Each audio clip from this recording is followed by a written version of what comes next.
El siguiente segmento es clasificación F, formativo, educativo cultural. A, apto para todo público.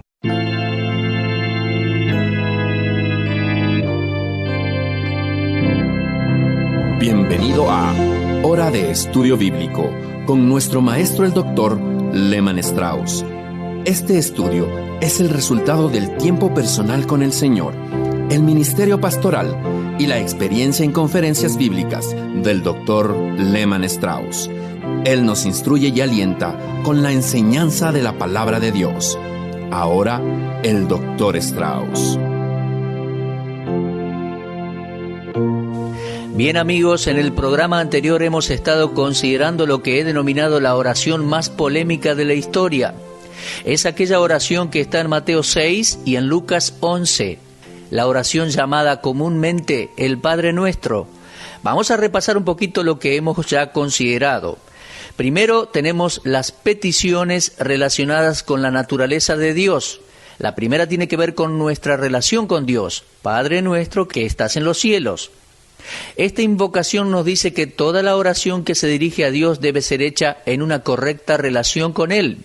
La oración es para la familia de Dios, de la cual Dios es el Padre y no ningún otro. Nadie que no sea salvo puede llamarle a Él Padre. El verdadero significado de esta palabra Padre, así como está usada aquí, está presente también en la oración de nuestro Señor en Getsemaní, cuando Él oró Abba, Padre. Allí lo leemos en Marcos 14:36. La palabra Abba era usada por un niño pequeño cuando se dirigía a su papá.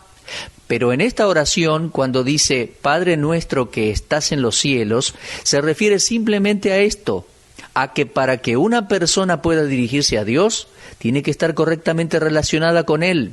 Si Dios no es su Padre, entonces, ¿qué sentido tiene llamarle Padre? Esto es superfluo y ridículo. Nuestra relación con Dios es el primer principio sobre el cual una persona puede tener una vida de oración exitosa. El segundo principio que hemos considerado es que está basado en la reverencia a Dios, cuando dice, santificado sea tu nombre. La palabra santificado significa reverenciar y en el Nuevo Testamento se la utiliza solamente en referencia al nombre de Dios y está registrada en Mateo 6:9 y en Lucas 2. El nombre de Dios debe ser siempre alabado en una adoración pública externa, en oraciones, cantos, en recitación de credos. Pero si la forma externa no representa el verdadero espíritu que debe haber en nuestros corazones, entonces estamos fallando en santificar su nombre. En tercer lugar, vimos nuestro sometimiento ante Dios. Venga a nosotros tu reino y hágase tu voluntad. Y decíamos que existen dos reinos rivales en el mundo actualmente, el reino de Dios y el de Satanás. Los que pertenecen al reino de Satanás están gobernados por Satanás. Los hijos de Dios están sujetos al gobierno de Dios. Cuando un hijo del diablo se convierte en un hijo de Dios, esta persona se traslada de un reino a otro, o mejor dicho, es trasladada de un reino a otro. En Colosenses 1:13 leemos eso, y Pablo agradecía a Dios diciendo, el cual nos ha librado de la potestad de las tinieblas y trasladado al reino de su amado Hijo. En un sentido, y particularmente en el Nuevo Testamento, el reino está establecido como una realidad presente. Jesús dijo en Lucas 17:21, el reino de Dios está entre vosotros, pero en otro sentido, preste atención, el reino es aún futuro. Es futuro para aquellos que todavía pertenecen al reino de Satanás, pero que en un futuro pueden llegar a ser salvos. Y también, en otro sentido, el reino de Dios es futuro porque será establecido en toda la tierra. Se acerca el día en que el Rey vendrá, regresará a la tierra para establecer su trono. Esto será el establecimiento del reino milenial. Y nosotros como cristianos debemos tener un deseo genuino de que el reino de Cristo venga al corazón de los hombres hoy. Pero en esta petición va más allá de eso. Es la oración por la venida literal de Cristo y la consecuencia lógica de su venida será el hacer su voluntad en la tierra así como se hace en el cielo. Está en el plan de Dios que un día su reino se establezca aquí o entre sus criaturas en la tierra. Y también tenemos la oración de Apocalipsis 22:20, donde leemos: «Ven, Señor Jesús, pronto».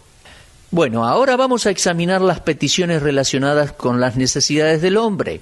En primer lugar, es un pedido de provisión, y esto también lo hemos considerado. Danos el pan de cada día. El pedido aquí es por nuestro pan diario. No se refiere al pensamiento de acumular para los años venideros, sino más bien depender de Dios para nuestras necesidades inmediatas y cotidianas. Aquellas cosas que son necesarias para mantener nuestros cuerpos y nuestras almas para este día. Esto me enseña que yo dependo de Dios cada día, y el pedido es por nuestro pan diario. Y habíamos considerado el hecho de que no por mi pan diario. No hay lugar en la verdadera oración para el egoísmo que domina mucho en la vida de hoy. Yo no estoy solo en mi necesidad. Las necesidades del día no son solo las mías, las de mi esposa, las de mis hijos y nada más. No tengo derecho a pedir nada para mí mismo que yo no pueda pedir para otros. Así vemos que esta oración nos enseña que somos deudores a nuestro prójimo. Esta petición no significa que Dios hará por mí lo que Él espera que yo haga por mí. Él ha decretado en Génesis 3:19, y lo considerábamos en el último programa, que con el sudor de tu rostro comerás el pan. Esto significa que el hombre debe trabajar para satisfacer sus necesidades. Si yo me siento, me cruzo de brazos y no hago nada y espero simplemente que Dios ponga la cuchara en mi boca para alimentarme, me voy a morir de hambre. Me voy a morir de hambre y mereciéndolo. Pero luego de haber realizado mi trabajo diario y haber ganado mi salario, todavía debo ser consciente del hecho de que mi Padre Celestial me dio la vida y me sustentó para que yo pueda trabajar. El pan que está en mi mesa viene de mi Padre Celestial, por lo tanto le voy a agradecer a Él todos los días y voy a continuar dependiendo de Él. Muy bien, ahora vamos a considerar el pedido de perdón. Perdónanos nuestras deudas, como también nosotros perdonamos a nuestros deudores. Bien, así como dependemos de la bondad y misericordia de Dios en la provisión de nuestras necesidades diarias, también es justo que admitamos que no lo merecemos. Después de todo, queridos amigos, estamos en deuda con Dios. No es Dios el que está en deuda con nosotros. Estamos equivocados al pecar en contra de Él.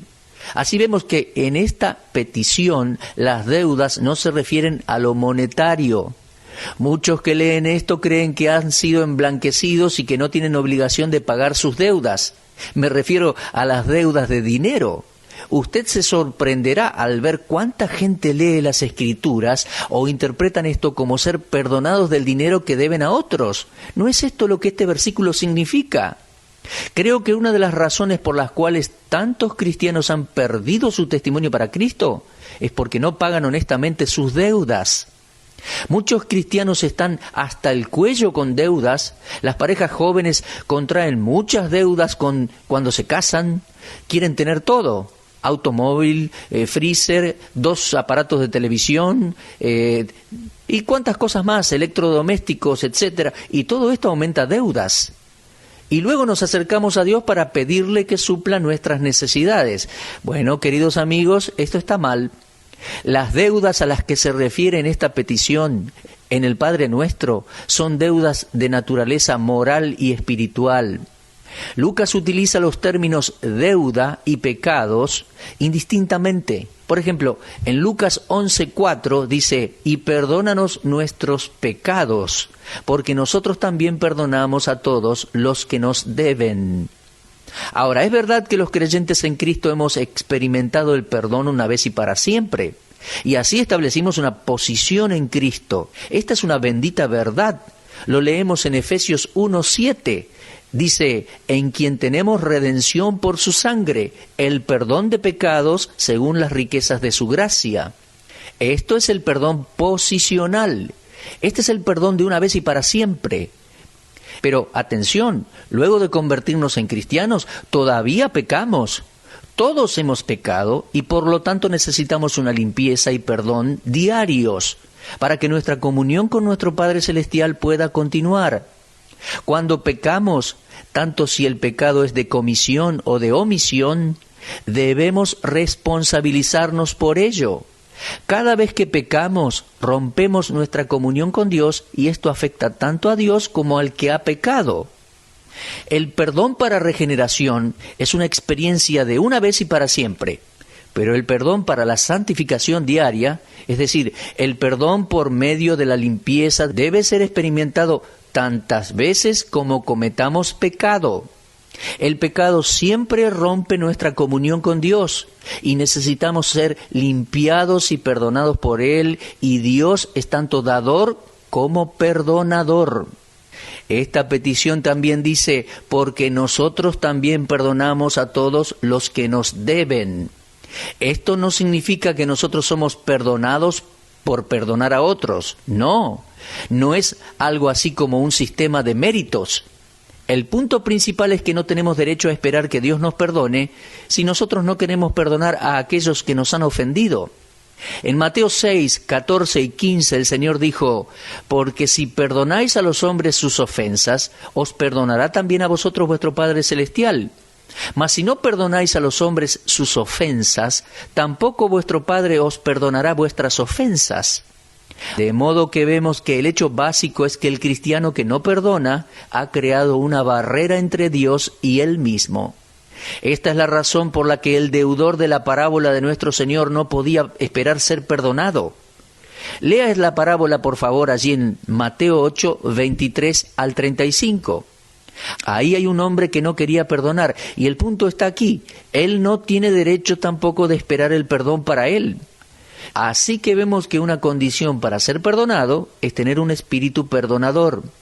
Marcos 11, 25 dice, y cuando estéis orando, perdonad. Esta es una lección bastante clara para cada uno de nosotros hoy.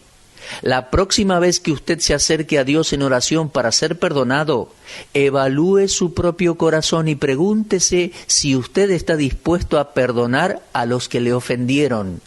Puede ser un espíritu no perdonador contra el esposo, contra la esposa, un hijo, una hija. Cuando yo era pastor, aconsejé a una mujer que estaba pasando por duras pruebas. Ella estaba sufriendo angustia emocional y debilidad física. Un día le hice una pregunta.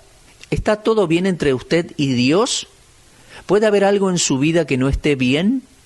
Y ella comenzó a llorar y dijo, sí, hay una cosa.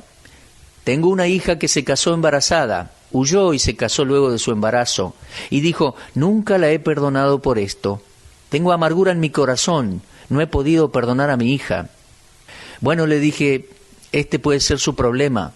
Usted se acerca a Dios para que la libere de su problema emocional y su debilidad física, pero usted no ha perdonado a su hija. Por supuesto que su hija ha pecado, lo que hizo está mal, no podemos justificarla.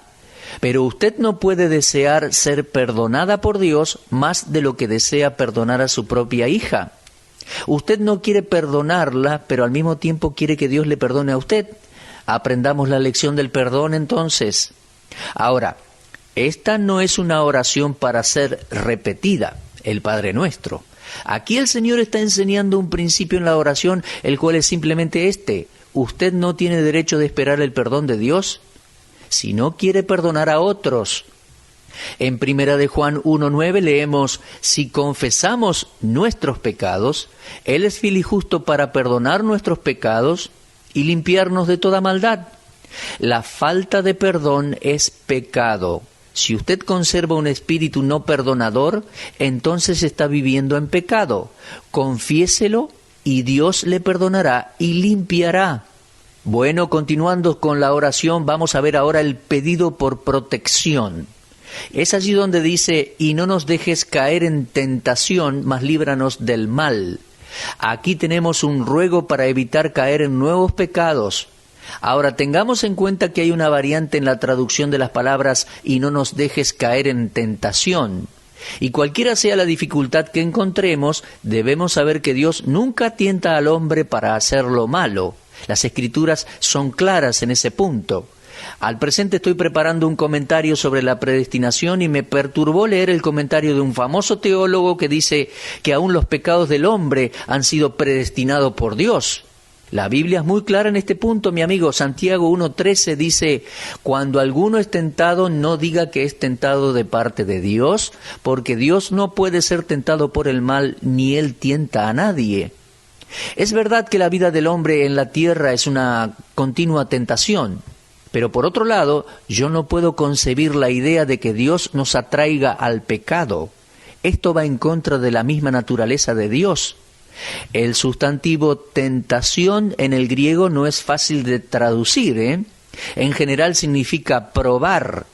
La forma verbal es utilizada por Pablo en 2 Corintios 13:5. Examinaos a vosotros mismos si estáis en la fe. Probaos a vosotros mismos. Esta palabra estaba relacionada a los escribas y fariseos cuando maliciosamente juzgaron a Jesús en Mateo 16:1. Sin embargo, la misma palabra se usa respecto a Satanás, el cual es llamado el tentador en Mateo 4:3 y en 1 Tesalonicenses 3:5.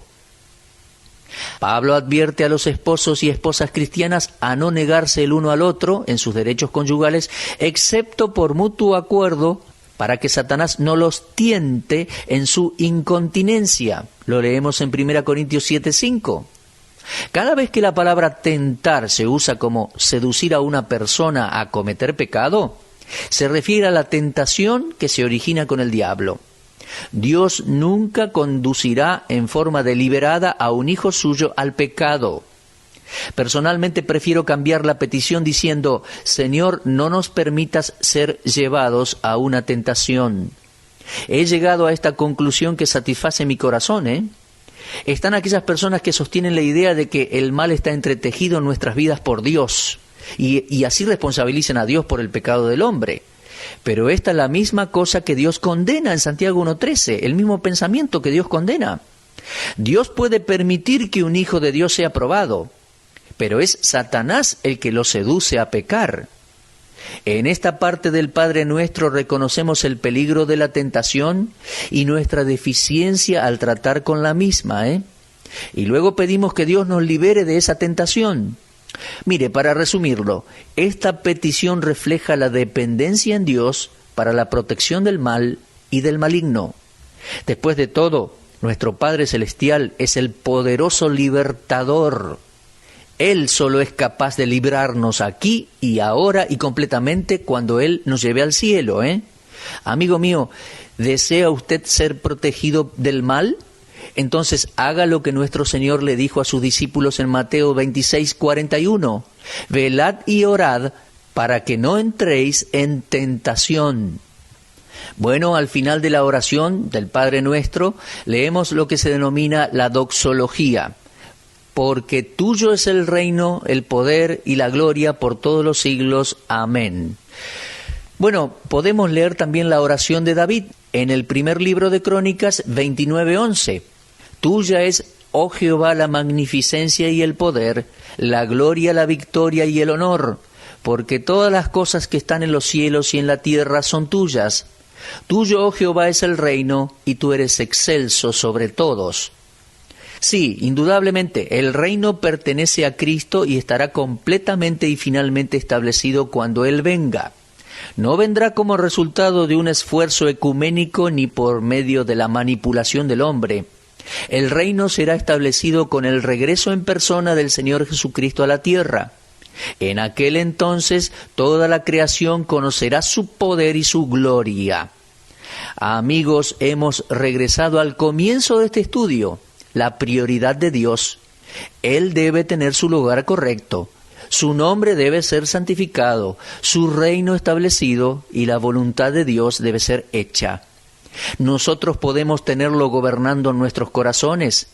Después de todo, el reino de Dios es cualquier esfera sobre la cual Dios reina. ¿Y cómo puedo yo esperar la bendición de Dios en mi oración si Él no reina y gobierna en mi corazón? ¿Cómo puedo esperar que Dios me dé lo que le pido si Él no tiene la preeminencia en mi vida?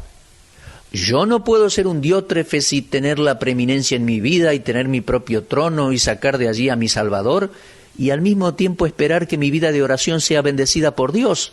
Nunca, no. Debo dar al Señor Jesús el lugar que le corresponde. Él debe estar entronizado en mi corazón y también en el suyo, estimado oyente.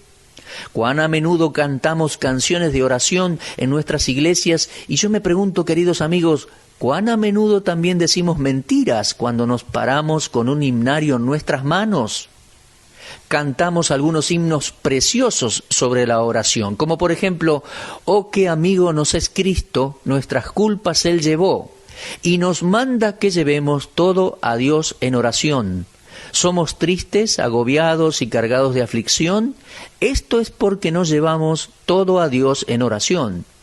¿Te hallas débil y oprimido de cuidados y temor? A Jesús, refugio eterno, dilo todo en oración. ¿Te desprecian tus amigos? Cuéntale en oración. En sus brazos de amor tierno, paz tendrá tu corazón. Jesucristo es nuestro amigo. Sigo leyendo el himno, Jesucristo es nuestro amigo. De esto prueba nos mostró, pues para llevar consigo al culpable se humanó. El castigo de su pueblo en su muerte él sufrió. Cristo es el amigo eterno, solo en él confío yo. Mis queridos oyentes, antes de leer este himno, les decía que a veces nos paramos a cantar himnos preciosos y decimos mentiras y nos paramos con un himnario en nuestras manos en la congregación. ¿Y eso sabe por qué? Porque no lo cumplimos luego. Amigos amados, hay un lugar de oración hoy y se llama el trono de la gracia de Dios. En Hebreos 4:16 leemos: «Acerquémonos pues confiadamente al trono de la gracia, para alcanzar misericordia y hallar gracia para el oportuno socorro». Estimado oyente, ¿es esta su hora de necesidad? Tráigala a Dios. El trono de la gracia de Dios está accesible para usted. Un día ese trono de gracia se convertirá en un trono de juicio, Cuando la dispensación de la gracia de Dios haya concluido, no habrá más acceso al trono de la gracia. Y mi amigo, nosotros necesitamos la gracia de Dios ahora. Acérquese al Señor en oración. Por favor, hágalo en su vida. Y juntos ahora vamos a orar cerrando nuestro programa. Amado Padre, te agradecemos por el privilegio de esparcir tu buena palabra hoy. Y sabemos que allí afuera hay corazones cargados, conflictuados, corazones quebrantados, gente que vive en pecado. Señor, utiliza este simple mensaje para hablar a los corazones y para que la gente busque tener contigo una relación correcta. Te rogamos por algún creyente apartado y que nos está escuchando. Señor, tráelo de vuelta, oramos por él. Y si alguien que nos está escuchando ahora nunca ha nacido de nuevo, nunca ha confiado en el Señor Jesucristo, que pueda hacerlo ahora, de inmediato. Te rogamos todo esto en el precioso nombre del Señor Jesús. Amén. Usted estuvo escuchando Hora de Estudio Bíblico con el maestro el doctor Lehmann Strauss. Si desea escuchar una vez más este mensaje, visite nuestra página en la internet www.bbnradio.org. Le dejamos la invitación para que el día de mañana nos acompañe aquí, en este mismo horario y punto del dial. Hora de Estudio Bíblico es una producción de BBN.